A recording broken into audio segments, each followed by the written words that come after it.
Hey friends, welcome back to Homestead on a Prayer. We're out here today on this cool, late winter, early spring day in front of my dead winter garden. But we are ready to talk today about the summer 2025 garden, which will be starting really soon, and I'm very excited about that. Today we're going to be talking about tomatoes, and I'm going to share with you all of the varieties that I'm planning to grow in my 2025 garden, and I am so excited about that. In my mind, gardening season really starts when I plant those first tomato seeds. I've already got lots of other seeds growing inside, but tomatoes are the heart of the garden for me, and I grow quite a few varieties of tomatoes because I just love them all so much. It's really hard to choose. So today I have quite the list for you guys. Despite the fact that my garden is really too small for this amount of varieties, we'll be growing them anyway and finding a place to make them work. So as we go through these varieties, some of them I've grown in the past and some of them are new to me. The varieties that I have grown before, I'm going to try to share a little video clip from last summer's garden to show you guys. I'm sure that I don't have a video clip for every variety. I'll find out when I actually edit this video. But the ones that I can find, I'll share with you so you can see what they look like grown and harvested in a real life garden. We're going to start off with the cherry tomatoes, and I'm really excited about these. Now, first we're going to start with my favorite cherry tomato, and one that will always be in every garden I grow, and that is a sun gold tomato. This tomato, in my mind, is just perfection. It's a beautiful medium-sized cherry tomato. It's a golden orange color. I grow it every year, and this will not be an exception. I will be growing this one this year as well. I really do love it. Similarly, kind of in the same vein, I'm also going to be growing the Sun Gold Select cherry tomato. This is basically, so the Sun Gold, as I said, is my love. But the one downside of that one for me is that it is a hybrid variety. It's not open pollinated, which means if I save the seeds from the Sun Golds that I grow, I'm not guaranteed to get something that is the same as the parent plant. And I really do love to save seeds. So in addition to the Sun Gold, I'm also going to be growing the Sun Gold Select. The Sun Gold Select is basically, it was developed from the original Sun Gold variety. And somebody over the course of many generations of tomatoes took the time to stabilize the genetics of this tomato. So it is very similar to the Sun Gold. I've grown this one in the past, and there's some slight differences.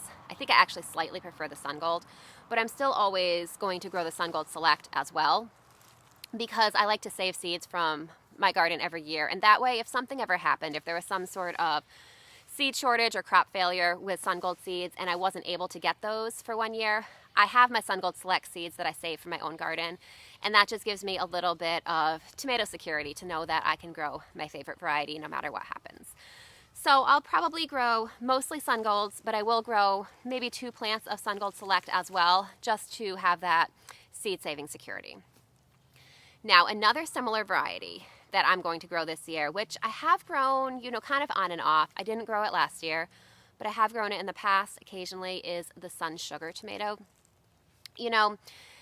There's kind of a debate in the tomato growing community about which is better, Sun Gold or Sun Sugar. There's people that feel pretty strongly on both sides of it.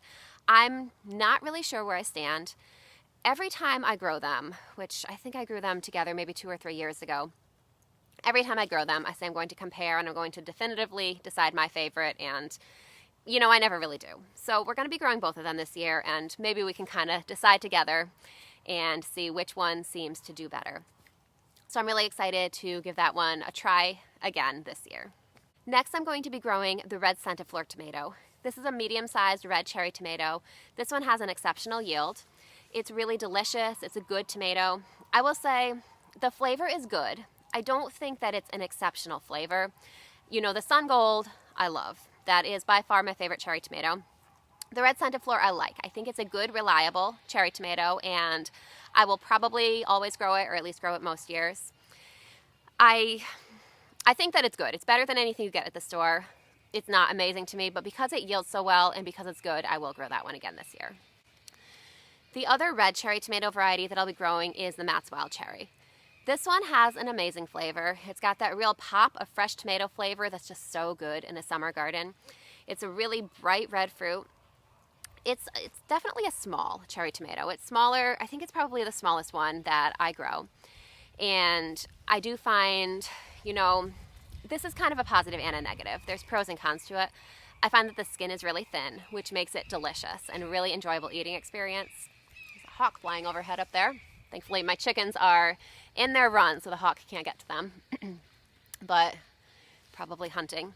Anyway, so the Maxwell cherry with the thin skin makes it very delicious.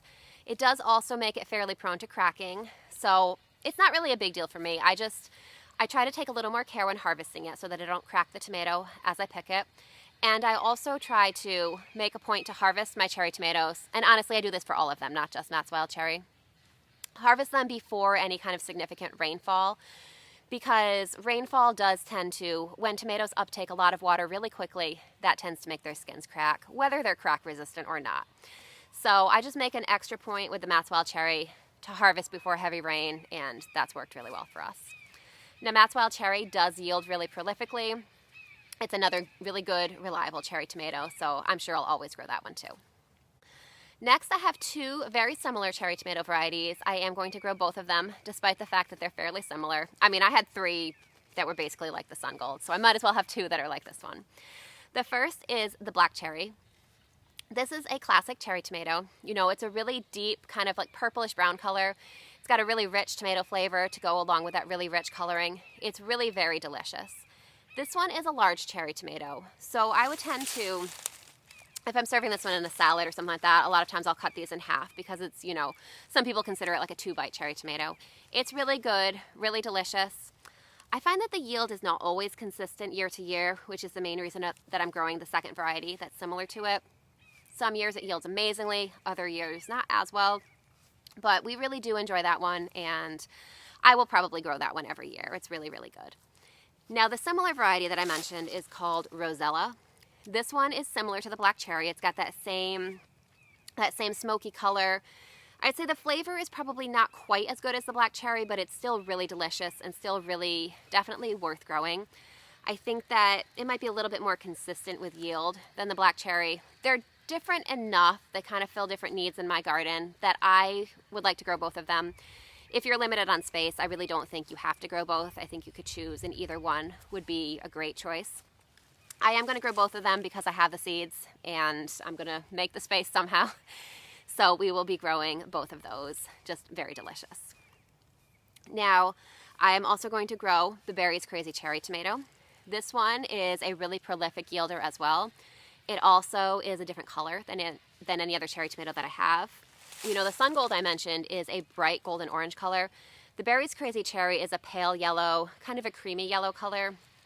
It's more oval than a lot of these other round cherry tomatoes, so it's different in both shape and color. It's got a milder flavor to go along with the milder color, and I just find that variety is just something that brings me a lot of joy in the summer garden, especially when it comes to tomatoes. So we're going to grow the Berry's Crazy Cherry.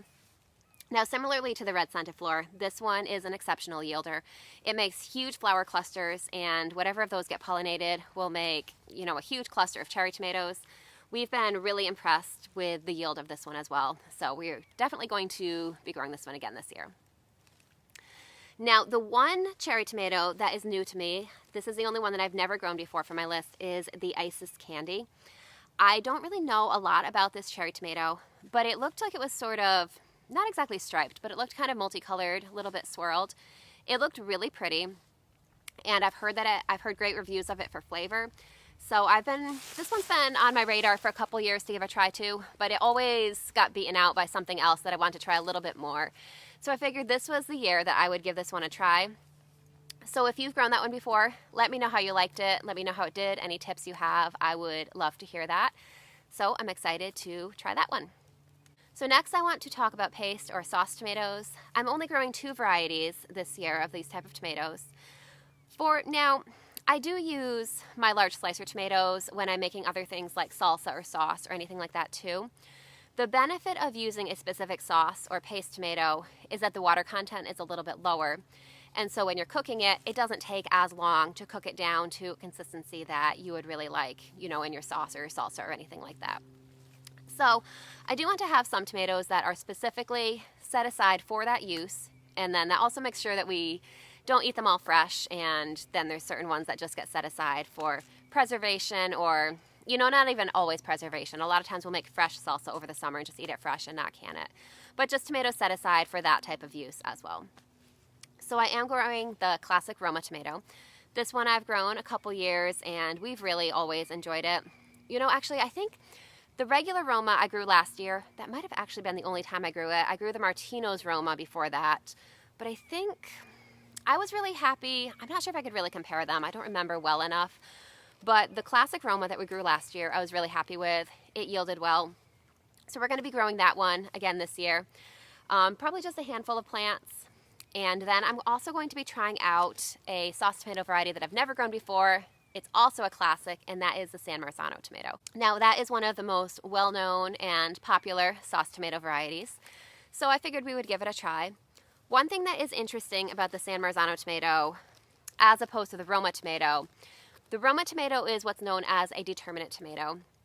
We'll get more into that later in the season, but the basic point of that is that a determinate tomato tends to yield all of its fruit, or at least the majority of its fruit, all at once or within, a couple week harvest window. And that can be helpful if you're looking for preservation, because then your tomatoes come in all at the same time and you can preserve them, rather than having them come in a little bit here and there and not really having enough to preserve. The San Marzano is not like that. That is an indeterminate tomato, which means that it will yield similarly to the cherry tomatoes and slicer tomatoes that I'm growing, where it will yield a little bit, throughout. It'll have a much longer maturing season. It won't yield as many at once, but it will yield for a longer time. Since, as I said, I'm not planning on preserving all the tomato products that I make, some of them will just be working for fresh eating, I figured that one would be a good one to give a try to. Another thing that you can do with tomatoes that you want to preserve, if you don't have enough at once, you can just cut the core out of them, stick them in a freezer bag, and stick them in the freezer. And then whenever you have enough built up to be worth preserving, you can just pull them out of the freezer, let them defrost. And the bonus of doing that is that the skins will just slip right off, meaning you can skip the whole skin removal process that you have to deal with sauce regularly. So it's a little bit of a time saver, not so much of a space saver. So if you're low on freezer space, that may not be the best option. But if you've got freezer space, then go ahead. That is a great way to kind of save up your tomatoes for preserving. Anyway, that's a little bit of a tangent. The point of all this is that I am going to be growing the San Marzano tomato this year. Now we're going to get into slicer tomatoes. The majority of the slicer tomatoes that I like to grow are heirloom tomatoes. I just really love the flavor. I love the variety. They're just the best tomatoes in my opinion. That being said, I am growing a couple hybrid varieties as well. Hybrids, for the most part, tend to be a little bit more disease resistant.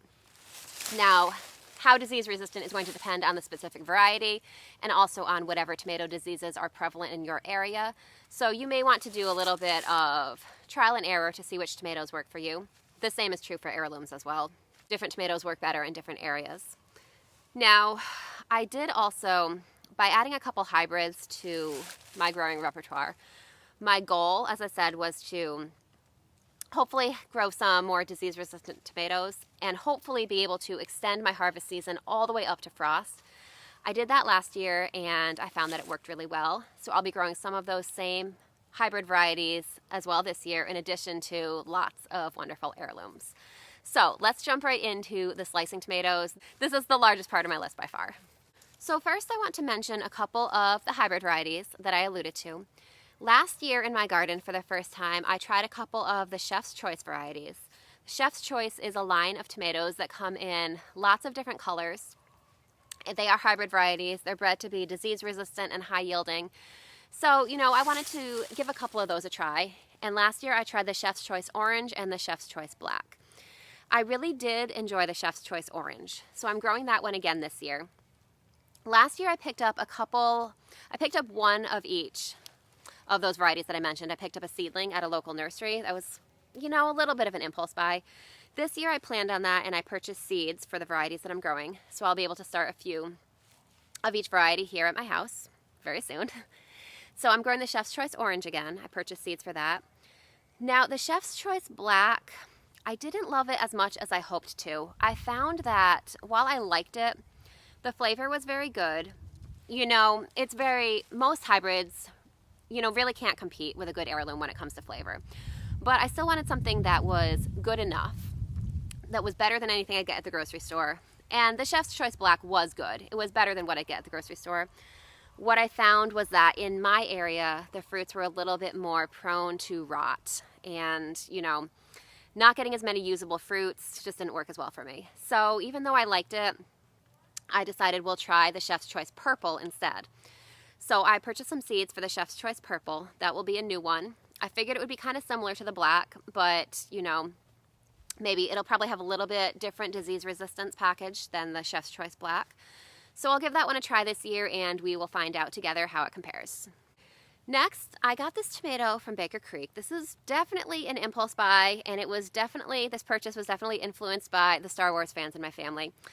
Baker Creek has this tomato, I don't know if it's a new introduction or if it's just new to them. It's definitely new to me, called the Rebel Starfighter Prime tomato. It's got that cool kind of sci-fi sounding name to it, which I know my husband and my son would definitely appreciate. And it just looked like an interesting tomato, and it was very different from anything else I was growing, which I appreciate. So it's got this, I think it was called an Oxheart type tomato. It looked a little, I don't know, it was just very unique looking, both in color and shape. So I probably will try one or two of those plants and just see how we like them. That's just kind of an impulse buy, a little bit of an experiment, and I'll let you know how we like those. Now, speaking of Oxheart tomatoes, I'm going to be growing the pink Oxheart. This is one that I've grown several years, and it's been great. It's a good, reliable tomato. It has yielded really well for us. I find that it's a little bit more, kind of similarly to what I said about the sauce tomatoes, the flesh is a little bit drier, which is really good if you want something for sauce or salsa, something where you don't want a lot of juice, where you just want a little bit more of a meaty tomato. So I think that I have not actually made sauce with this tomato, but I think that it would be probably a good tomato for that based on the texture. We have made salsa with it, which has worked really well, and it's great for fresh eating as well. It's just been an all-around good tomato, so I'll be growing that one again this year. Next is the Ukrainian purple tomato. I tried this tomato last year for the first time, kind of on an impulse. If you've been around with my channel for a while, then you know that I really like the purple and black tomatoes. And so this was a new purple and black tomato to me. We decided to give it a try last year, and I really enjoyed it. I thought it had a really good flavor. I thought that it just had a really rich tomato flavor, and the yield was good, so we enjoyed it. I'm going to grow a couple of those this year. I just thought it was a good solid tomato to have in the garden rotation. Next, I will be growing the pineapple slicer tomato. This is one that I have never started from seed before. I did purchase a seedling for this plant, I think 2 years ago, and I found that the yield wasn't amazing, but the tomatoes themselves were really good. The flavor was delicious. They were big, meaty tomatoes, and they were beautiful. It just, for some reason, didn't make the cut the following year. I didn't have seeds for it, so that might have really been what it was. But then I've just seen so many people raving about this tomato, and I was like, I did really like that tomato, so we should give it a try this year. So the pineapple tomato, I'll be growing that this year, and I'm really looking forward to harvesting that one. It's delicious, big yellow tomato with some red streaks in it, so it's really beautiful as well. Next is one of my favorite slicer tomatoes. This is an heirloom called Cindy's West Virginia tomato. I've grown this one several years in a row, and I love it. It's got a great tomato flavor. This is a pink tomato. It's a large pink slicer tomato. I find that in my area, compared to other tomatoes, it tends to be disease resistant compared to the other heirlooms that I have. I find that it tends to yield really large tomatoes, and it tends to yield really well. And on top of all of that, it has delicious flavor. So for me, this one is definitely a winner. I have found that these seeds are a little bit more challenging to find. There was actually a local nursery near me that was growing seedlings of these. Because this variety was recommended to me by a local friend as doing really well in our area, I decided to give it a try. And I saved seeds from my own plant that year because I knew it was an heirloom variety. And I've been growing my own seeds, or I've been growing my tomatoes from those seeds ever since, and it's just done really well. So I'll be growing that one again this year. Next, I have one more hybrid variety that I want to mention. I tried this one for the first time last year, and I think of all the hybrids that I tried last year, I think I tried 4 different varieties. This one was my favorite. It was delicious, it yielded really well, it yielded for a really long season, and it was beautiful. This is a Lemon Boy Plus. So this is kind of a classic, it's a classic yellow tomato, medium size, perfectly shaped yellow tomato, and it had a really good flavor. I would say that the flavor still can't compete with, my classic favorite heirloom tomatoes, of course. But it had a really good flavor, definitely better than what you get at the grocery store. And because it yielded so well, was so reliable, I definitely want to grow that one again this year. Next, I'm going to be growing the Black from Tula tomato. I did try this one last year for the first time. I thought it was really delicious. You know, some of my seedlings got damaged last year, and several of the Black from Tula seedlings were the ones that did get damaged. So I decided the one that looked the healthiest of the seedlings that were left, I threw it in the ground and decided we'd give it a try. And because of that, it took a little bit longer to take off than some of my other tomatoes, but it did eventually catch up and yield some really delicious tomatoes for us. So I want to give that one a try again this year, and hopefully it gets off to a little bit better start and I can judge it a little more fairly. But we did really enjoy the tomatoes that we harvested from it last year, so I'm excited to grow that one again this year. I know I mentioned that I do really love the black and purple tomatoes, so that one had to get added to the list this year. Next, I want to mention, and I'm not sure why, I made this list a little bit haphazardly. This one should have been higher up on the list because it is my favorite slicer tomato, the Cherokee Purple tomato. I love this tomato. This is my favorite slicer tomato. It's a deep purple color. It's got deep tomato flavor. It's just really good. Compared to other heirlooms in my area, it's yielded really well for me. Now, I am so looking forward to my Cherokee Purples this year. I have had some trouble with Cherokee Purples the last couple years. Historically, for me, they have been really reliable and really good yielders. 2 years ago, for some reason in my garden, I'm not sure what the weather or climate conditions were, all of the purple and black tomatoes in my garden struggled a lot, including the Cherokee Purple, even though, as I said, historically that one has always been really reliable for me. So that was kind of a weird year. So then last year, I was really looking forward to growing it, and none of my Cherokee Purple seeds germinated. So I said, well, I really have to have that one as my favorite. I went to a local nursery and I purchased 2 Cherokee Purple seedlings. I was so looking forward to them. And then when I got home, I grew them. It turned out that they were mislabeled and they were not Cherokee Purples. They were some type of cherry tomato instead. So that was very disappointing. They were still delicious tomatoes. I don't know what they were, but I didn't get my Cherokee Purples last year either. So this year I'm going to be starting extra. I got brand new seeds. So my seeds, that year they didn't germinate. They were a few years old. So that's probably the reason. I have brand new seeds this year. So there's no reason they shouldn't germinate. And as I said, starting extra, we're going to make sure that we have those delicious tomatoes in the garden this year. And I'm definitely looking forward to it. The next tomato that I'm growing is the Wisconsin 55. This is one that, I kind of started on a whim. It was not on my radar at all. But I ended up getting a packet of seeds in an end of season grab bag sale that I purchased a few years ago. So I decided to give them a try, and they really did impress me. I think that this variety might be considered a semi-determinate variety. I'm not 100% sure on that, but what I have noticed with the Wisconsin 55, at least in my garden, is that it yields really early. It's the last couple years, I think, been the earliest large, it's not really large, but the earliest non-cherry tomato in my garden to yield. And they've been really delicious. It's kind of a classic red tomato, a little bit on the small side for a slicer, but significantly larger than a cherry tomato. And I find that it yields really well for the early season, but then it tapers off really early compared to my other tomatoes. And so I think that it might be a determinate or semi-determinate variety. Sources may vary on that, but that's what my experience has been. Whatever it's actually labeled as, my experience has been that it fills that early season void with tomatoes and then kind of tapers off. So just know that if you're planning to grow it, that it will, at least what it does in my area, it starts off really strong.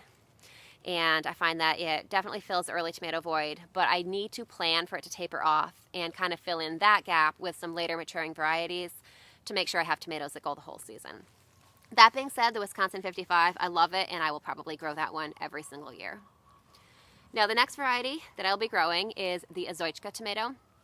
This is another one that was not on my radar. I got the seeds for it in a grab bag a couple years ago.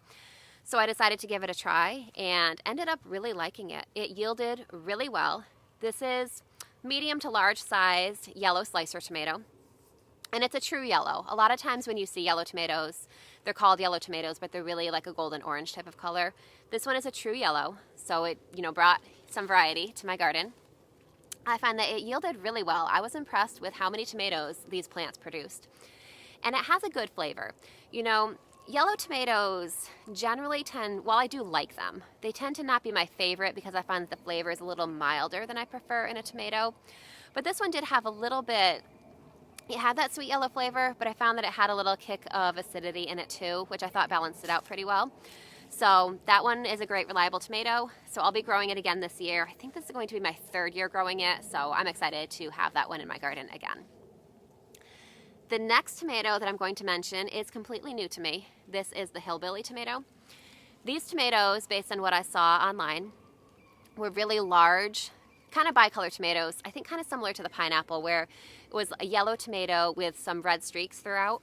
And it looked like a really good tomato. It looked like a fun tomato, a big tomato, and reviews said that it was delicious and I believe high yielding as well.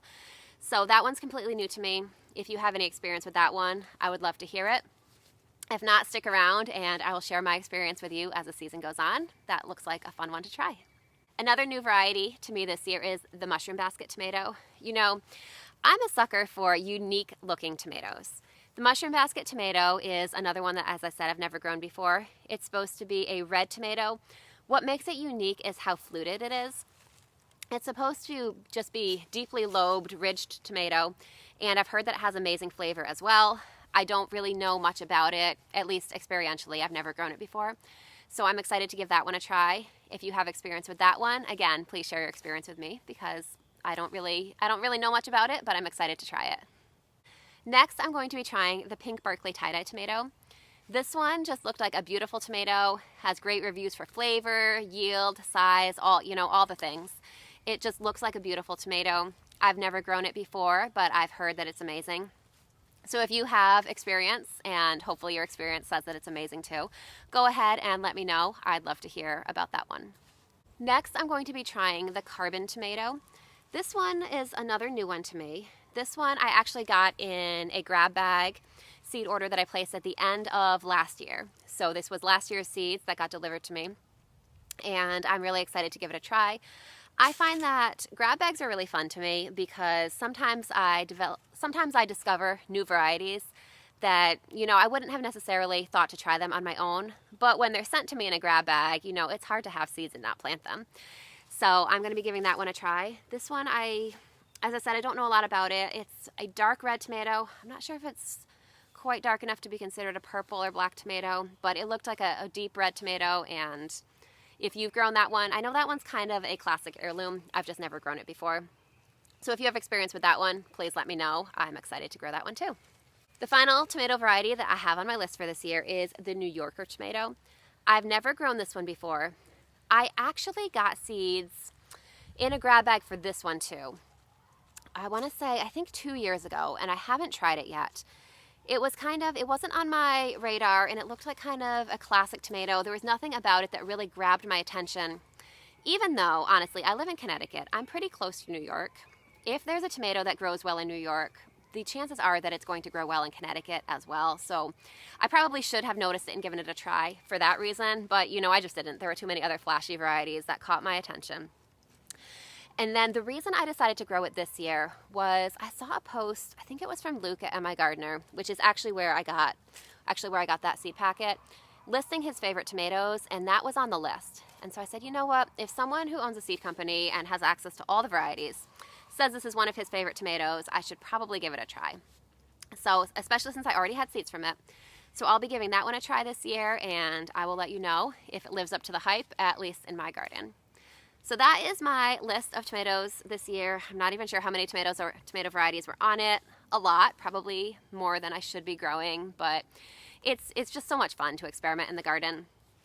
And this is how I justify my extensive seed collection.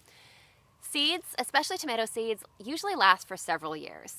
So if I buy a handful of seed packets, I don't necessarily have to plant every seed that year. Those seeds will still be good next year as long as I store them properly. And the year after that. So I have many years to get through these seed packets. So I am, as I said, excited to give these a try.